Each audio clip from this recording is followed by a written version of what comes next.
Եթե մենք ունենք ստեղծած մեկ գրաֆիկ երկու տվյալների, երկու գծերի համար, այսինքն երկու խմբերի, ապա մենք կարող ենք ներկայացնել խառը գրաֆիկներ։ Դա անելու համար մեզ պետք է ընտրել Group Selection tool-ը, դուրս գալ գրաֆիկի ռեժիմից ընտրման և սեղմել մարկերների վրա։ Եթե մենք սեղմում ենք մեկ անգամ, ապա ընտրում ենք այդ մարկերը։ Եթե մենք սեղմենք ևս մեկ անգամ, ապա մենք կընտրենք այդ գրաֆիկը, առանձին գրաֆիկը, որը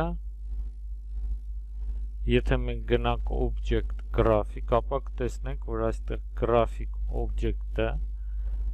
ունի հատկություններ, Type, տեսքը, տվյալները, որը մենք ենք մուծում Design, Column և Marker, որոնց հետ մենք ծանոթանանք։ Տվյալ պահին մենք բացում ենք Type և այստեղից ընտրում ենք Columns գրաֆիկի ձևը և սեղմում ենք OK։ Ապա դուք կտեսնեք, որ մենք կունենանք խառը գրաֆիկներ, այսինքն մեկ սյունը ներկայացված կլինի Column գրաֆիկի օգնությամբ, իսկ մյուսը Line գրաֆիկի օգնությամբ։